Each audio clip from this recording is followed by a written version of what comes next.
Hi అండి అందరికీ. ఎవరైనా ఏమంటారు క్యాబు కొనుక్కొని హైదరాబాద్లో నడుపుకుందాం, రోజుకు 2000 3000 సంపాదిస్తున్నాం అని చెప్తే అస్సలు నమ్మకండి. వచ్చి గుంతలో అయితే పడకండి, అనవసరంగా అన్యాయం అయిపోతారు. ప్రూఫ్గా మీకు కావాలంటే ఇప్పుడు లైవ్లో నేను ఇగో ఆన్ చేసి పెట్టాను. ఏడైతుంది time, duty hours, movement hours ఇవి. అంటే ఆఫీస్కి పోయే టైంలో కదా, ఈ టైంలో పడకపోతే ఇంకే టైంలో పడవు కదా. ఆన్ చేసి పెట్టాను చూడండి. ఇదొకటి ఆన్ చేసి పెట్టాను, ఇంకోటి ఇది కూడా రెండు ఆన్లోనే ఉన్నాయి. దేంట్లో కూడా ఒక్క బుకింగ్ కూడా రావట్లేదు. మొత్తమే రావని చెప్పట్లేదు, వస్తాయి. ఎప్పుడు వస్తాయి? 10 నిమిషాలకోటి, 20 నిమిషాలకోటి వస్తాయి. ఆ 10 నిమిషాలకి 20 నిమిషాలకు వచ్చిన బుకింగ్ కూడా నీకు ఏమంటారు ఉంచారు. అవతల నీకంటే సూపర్ ఫాస్ట్ ఉన్నారు. అంటే నీకంటే ఎక్కువ చదువుకున్న వాళ్ళు చాలామంది ఉన్నారు. నువ్వు అది చదివే లోపల అవతల చదివి ఎత్తేస్తారు బుకింగ్. నువ్వు అది చూసుకుంటా కూర్చోవడం తప్ప ఏముండదు. ఇక్కడ వచ్చి రీల్స్ చూడడం, ఫేస్బుక్ యూట్యూబ్ చూడడం, ఆ రోడ్డు మీద పోయే బళ్ళు చూడడం, అవతల పోయి ట్యాక్స్ పెట్టడం చూడడం, ఇది చూస్తూనే నేను ఎలా గడిచిపోతుంది. రూమ్ కిరాయి వస్తుంది, ఈఎంఐ వస్తుంది, చిట్టీలు వస్తాయి, అన్నీ వస్తాయి. నీకు మాత్రం ₹1 మిగలదు. అవన్నీ అయిపోక నీకు నీకు బోనస్గా బండి మెయింటెనెన్స్ కూడా వస్తుంది. నెలకు ఒక 5 నుంచి 10,000. ఒకటి ఎవరో మాటలు విని ఒక రోజులో 2-3 వేలు సంపాదించవచ్చు, 4 వేలు సంపాదించవచ్చు, వారానికి 30 వేలు సంపాదించవచ్చు. నమ్మకండి. నమ్మి లక్షలు పెట్టి బండ్లు తీసుకోకండి. ఈఎంఐల బండ్లు అసలే తీసుకోకండి. నువ్వు నెట్ పేమెంట్ కట్టి బండి తీసుకుని అమ్ముకోనికి వీలు ఉంటుంది, కానీ ఓ 10కి తక్కువ ఎక్కువ అమ్ముకోనికి ఉంటుంది. కానీ అదే ఈఎంఐలో తీసుకున్నావు అనుకో, ఆ బండి ఎవడు కొనడు, నువ్వు కట్టకపోతే ఈఎంఐ వాడు ఊకోడు. నెల తిరగకముందే వచ్చి బండి ఉంచుకొని పోతాడు. దీనికి బోనస్గా కస్టమర్లు ఎట్లుంటారంటే, ఏదో లేక ఒక బుకింగ్ వస్తుంది, ఆడికి పోతే ఏనో చిన్న గల్లీలో ఉంటుంది. ఆ చిన్న గల్లీలో నువ్వు ఇంటి ముందరకు పోయి ఆపిన దగ్గర ఊకోడు. ఇంటి ముందరకు పోయి 5 నిమిషాలు ఆపాలి. 5 నిమిషాలు ఆపిన తర్వాత మళ్ళీ 5 నిమిషాలకు వస్తాడు. ₹1 పెరగదు. పెరిగినా కానీ పెరిగితే కస్టమర్ ఇయ్యడు. ₹1 పెరిగినా కస్టమర్ ₹1 ఎందుకు పెరిగింది అంటారు. మనమే అంటే మనకంటే పెద్ద అది ఉంటారు కస్టమర్. ఫ్రీగా వస్తే ఫినాయిల్ కూడా దానికి ఉంటారు. దీనికంటే better option bike taxi. ₹10 kilometre ఇస్తున్నారు బైక్ నుంచి. అంటే 8, 7, 8, 9, 10 ఇస్తున్నారు. క్యాబ్లో అంతకంటే ఎక్కువ ఏమి ఇస్తున్నారు. అదే ₹10 కిలోమీటర్ ఇస్తున్నారు. తొందరపాటి క్యాబులు కొనకండి, బైకులు కొనండి. నీ పర్సనల్గా నడుస్తుంది. అది కూడా చాలా నడుస్తాను, బంద్ చేస్తామని టాక్ నడుస్తుంది. బంద్ చేస్తుండొచ్చు బైక్ ట్యాక్సీ. ఆల్రెడీ అదర్ స్టేట్లలో బంద్ చేసినారు, మన దగ్గర కూడా బంద్ చేస్తుండొచ్చు ఫ్యూచర్లో. కానీ తొందరపాటి మాత్రం క్యాబ్లో అయితే కొనకండి. సంవత్సరానికి 20,000 ఇన్సూరెన్స్ వస్తుంది. నెలకు ఈఎంఐలు వస్తాయి. నెలలో ఒక 2 చలాన్లు పడతాయి. ఒక్కొక్క చలాన్ 1000-2000 ఉంటాయి, డౌటే లేదు. నెలలో ఒక 2 బండి గీతలు పడతాయి. వెనక బంపర్కి ఒకటి, ముందల బంపర్కి ఒకటి ఖచ్చితంగా. అంటే నువ్వు మంచిగా నడుపుతావులే, నువ్వు బుద్ధివంతున్నాయి, కానీ అవతలోడు ఉండదు కదా. అవతల నీకంటే బుద్ధివంతులు సూపర్ ఫాస్ట్ ఉంటారు. నువ్వు గుద్దినా కూడా ఏం చేయలేవు. వాడు వచ్చి గుద్దినా కానీ అంటే ఏం చేయలేవు. ఏం చేస్తారో చేసుకోపో అంటారు, అంతే. ఏముండదు అక్కడ. అనవసరంగా సిటీకి వచ్చి ఏదో పీకేస్తాం పొడి చేస్తామని రాకండి, వచ్చి గుంతలో పడకండి. ఇక్కడ ఏం లేదు. ఇగో లైవ్లో మీ ముందే ఆన్ చేసి పెట్టాను. కనీసం ఒక బుకింగ్ అన్న, జస్ట్ అంటే నేను ఒక్కనే అని కాదు, నా చుట్టూ ఇంకా చాలామంది క్యాబ్లో ఉన్నారు. వచ్చి లేక ఒక బుకింగ్ వస్తే అది ఎవరు తీసుకుంటారో కూడా తెలియదు. అదృష్టం ఉండి నేను వస్తే నాకు వస్తుండొచ్చు. నేను రెడీగా ఇంకో ఏలు పెట్టుకొని కూర్చోవాలి ఇక్కడ. దానికి సపరేట్ మొబైల్ మెయింటైన్ చేయాలి. అంటే ఒక దాంట్లో చేయొచ్చు, బట్ నువ్వు ఇంకా మనం ఉండలేం కదా. రీల్స్ చూడకుండా, ఫేస్బుక్ చూడకుండా ఎంతసేపు అని యాప్ మొక్కని చూసుకుంటుంటాం. అందుకని ఎక్స్ట్రా ఫోన్ మెయింటైన్ చేయాలి. దానికి 10,000 అవుతాయి. 2 ఫోన్లకు రీఛార్జ్ అవుతుంది, వాళ్ళ కమిషన్ అవుతుంది.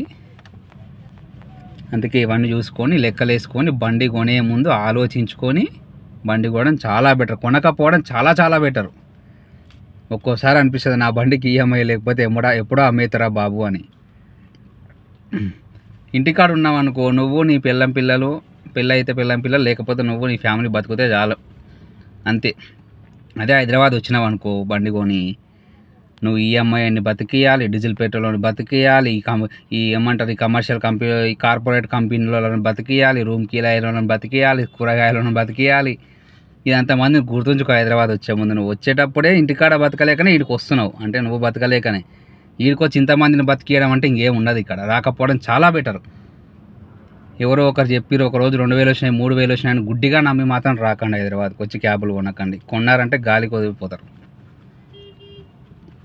అప్పులపాలు అయిపోతారు, ఏం చేయాలో అర్థం కాదు, పిచ్చోళ్ళు అయిపోతారు, సూసైడ్లు చేసుకుంటున్నారు డ్రైవర్లు.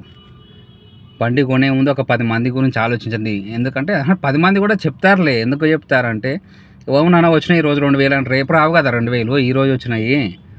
వాళ్ళు చెప్పినా మీరు నమ్మరు కదా, ఎందుకంటే వాళ్ళు చెప్తే ఏమనుకుంటారు, అరే వీడు ఒక్కడే సంపాదించుకుందాం అనుకుంటున్నాడు. నేను చెప్పిన రీసెంట్గా మా ఫ్రెండ్కి ఒకరికి, వద్దురా బండి కొనకరా బాబు అని చెప్పి. అంటే వాని ఉద్దేశం ఏంది, అరే వీడు ఒక్కడే సంపాదించుకుందాం అనుకుంటున్నాను, రాణిస్తాడు ఫీల్డ్లకి, వీడే అంటే వీడు ఎందుకు చేసుకుంటున్నా లాభం లేనిది, వీడు చేసుకోవడం వల్ల నన్ను వద్దని చెప్తుండేది. అంటే వీడు ఒక్కడే సంపాదించుకుందాం అనుకుంటు, నేను గాలి పోదాం అనుకున్నాను. అరే బాబు నేను ఏమంటారు పైసలు వస్తున్నాయని చేస్తలేను రా, ఆయన బండి కొన్నా ఈఎంఐ అయిపోయిన దగ్గర అట్లా ఇట్లా కష్టపడాలని చెప్పి చేసుకుంటున్నాం అంతే. తొందరపడి బండ్లు కొనకండి, మంచిగా చెప్పినప్పుడు వినండి. ఉన్న బండ్లు ఏం చేయాలి అనుకూడా అమ్ముదామన్నా ఎవడు కొన్నాడు ఈ సెకండ్ హ్యాండ్ బండ్లని, గుర్రాన్ని గుగ్గిలకు అడిగినట్టు అడుగుతారు. నేను 5 లక్షలు పెట్టి బండి కొన్నా అండి, ఈఎంఐతో 8 లక్షలు అయింది నాకు మొత్తం. ఈఎంఐలు వచ్చి ఇన్సూరెన్స్లు వచ్చి అవచ్చి ఇవ్వచ్చు మొత్తం ఒక 7 నుంచి 8 లక్షల వరకు వచ్చింది. 2 నుంచి 3 సంవత్సరాల ఈఎంఐ ఇవ్వతంగా ఏమనుకుంటున్నా, ఇప్పుడు ఈఎంఐ అయిపోయినలే, ఈఎంఐ అయిపోయినా ఒక 10 రూపాయలు మిగులుతాయిలే అనుకుంటా. ఈఎంఐ లేదు, ఆ అమ్మాయి లేదు, బొంగు. 3 సంవత్సరాల బండి నాకు తెలిసి షెడ్డుకు వెళ్ళిపోతుంది బండి, 1 రూపాయి కూడా మిగలదు. నువ్వు ఫైనాన్స్ వాళ్ళని బతికేయడం, ఈ కంపెనీ వాళ్ళని బతికేయడం తప్ప నీకు ఏమీ ఉండదు. ఆలోచించుకోండి. ఈ ట్రాఫిక్లో తొక్కి తొక్కి ఏసీ ఏసీ ఏసీ ఏసీ డీజిల్కే సరిపోవు నీ పైసలు, నీకు వచ్చే బిల్లు. ఏముంది, ఉప్పల్ నుంచి ఈసీఎల్ నుంచి హైటెక్ సిటీ పోతే 30 నుంచి 35 కిలోమీటర్లు వస్తుంది, 400 ఇస్తాడు. గంటన్నర పడుతుంది, గంటన్నర 35 కిలోమీటర్లు, 2 లీటర్ల డీజిల్ అయిపోతుంది. 200 ఫట్, నీకు మిగిలేదు ఎంత 200. ఆ 200లలో 5% ట్యాక్స్లు, జిఎస్టీలు, మళ్ళీ రీఛార్జులు, దాంట్లోనే యాప్కి చేయాలి ఇవన్నీ. అలా నీకు మిగిలేదు ఏంది 100 రూపాయలు. గంటన్నర సేపు నువ్వు ఈ నుంచి ఆడికి బండించుకొని పోతే, పోనీ ఆ గంటన్నర అయిపోయినాక అక్కడి నుంచి మళ్ళీ బుకింగ్ పడతా అంటే లేదు. ఆల్రెడీ నీ కోసం అక్కడ ఒక 100-200 నుంచి 1000 బండ్ల వరకు వెయిట్ చేస్తుంటారు ఆ సిటీలో. ఎయిర్పోర్ట్కి పోదాం అనుకుంటావా, ఏముంటుంది, ఇక్కడ నుంచి పోయినావు అనుకో ఎయిర్పోర్ట్కి ఒక 500 ఇస్తాడు. అమ్మ బాగానే ఇచ్చిందిలే అని పోతావు, ఒక 200 మిగులుతాయని. ఆడికి పోయినాక పార్కింగ్లో ఒక 300 నుంచి 400 బండ్లు ఉంటాయి. అందులో బుకింగ్ రావడానికి ఒక 2 గంటలు పడతాయి. 2 గంటలు పార్కింగ్లో కూర్చోవాలి. బుకింగ్ వచ్చిన తర్వాత మళ్ళీ లోపలికి వెళ్ళిపోతావు. లోపలికి వెళ్ళినాక అక్కడ ఒక 30 నుంచి 40 బండ్లు ఉంటాయి. కస్టమర్లు రాకముందే లైన్ ఉండాలి మనం ఆడ. అక్కడ నిలబడ్డామనుకో ఏముంటుంది, అక్కడ మినిమం ఒక 1 నుంచి 1.5 అవర్ పడుతుంది జస్ట్ అంతే. ఇదంతా తీసుకొని ఏ ఓల్డ్ సీటో ఏ దరిద్ర సీటో వాడి పోయినావు అనుకో జస్ట్ ఒక గంట నుంచి గంటన్నర పడుతుంది. నువ్వు ఎయిర్పోర్ట్ నుంచి సిటీ ఎటు వెళ్ళినా 30 నుంచి 35-40 కిలోమీటర్ల సిటీ లోపలికి వెళ్ళిపోతాయి. నువ్వు ఏ కోన్ నుంచి ఒక అంతకంటే ఎక్కువ రాదు. నీకు 35 కిలోమీటర్లు, నువ్వు మీకు 35 నుంచి 25 కిలోమీటర్లు కొట్టుకుంటా నువ్వు ఓల్డ్ సిటీకి వచ్చినావు అనుకో, ఓల్డ్ సిటీ కానీ సికింద్రాబాద్ ట్రాఫిక్లో కొట్టుకుంటూ వచ్చినావు అనుకో 250 నుంచి 300 రూపాయలు ఇస్తాడు. ఎన్ని గంటలు వెయిట్ చేసినావు, 3.5 గంటలు ఆడ వెయిట్ చేసినావు, గంటన్నర సేపు వీటికి వచ్చినావు. 5 గంటలకు ఎంత వస్తుంది, 300-350 రూపాయలు వస్తుంది. ఆ 350 రూపాయలు నీకేం మిగులుతుంది అనుకోక, డీజిల్కి వెళ్ళిపోతాయిలే కానీ సేవ. అందుకే తొందరపడి క్యాబ్లు కొనకండి. ప్రూఫ్గా లైవ్ పెట్టినా చూడండి, మీకు వీడియో నేను ఆన్ చేసి పెట్టాను, అట్లా పేర్లు నేను చెప్పనులే కానీ అక్కడ ఆన్ చేసి ఉన్నాయి చూడండి. బుకింగ్స్ టైంతో సహా ఆన్ చేసి ఉన్నాయి.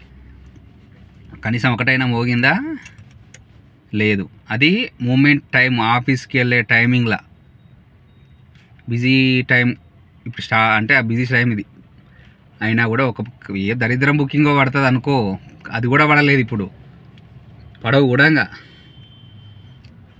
అందుకే ఎక్స్పీరియన్స్తో చెప్తాను, బండ్లు కొనకండి, కొని అది చేయకండి, అప్లపాలు కాకండి. అంత కావాలంటే డ్రైవర్కి ఎక్కండి, నన్ను ఒక 20,000 జీతం ఇస్తామంటే బెటర్ ఆప్షన్. ఆ 20,000 కూడా వీళ్ళు నీకు బండి కొన్నామంటే గుర్తుంచుకో, బెటర్ ఆప్షన్. ఏంటంటే డ్రైవర్గా కొన్ని రోజులు చేయండి, మీకు ఎక్స్పీరియన్స్ వచ్చిన తర్వాత అప్పుడు బండి కొనండి. ఫస్ట్ వచ్చి గుడ్డిగా బండి కొని నేను డ్రైవర్గా చేయడం ఏంటారా భయ, నేను డబ్బులు ఉన్నోని నేను తీసుమానకాని దారకారు అనుకుంటే వచ్చి మాత్రం బండ్లు కొనకండి, కొని ఆగం కాకండి. ఓకేనా, ఆలోచించుకోండి. ఎవరైనా బండి కొందామనుకుంటే నాకు మెసేజ్ చేయండి, నేను ఎక్స్ప్లెయిన్ చేస్తాను కొని ఏం చేస్తారు ఎట్లా అనేది. మిమ్మల్ని బండి కొనకుండా నేను చేస్తాను. ఎవరైనా బండి కొనాలని ఆలోచన ఉంటే నాకు కాల్ చేయండి, చెప్తాను నేను మీకు ఏమొస్తుంది ఏం మిగులుతుంది అనేది. బాయ్.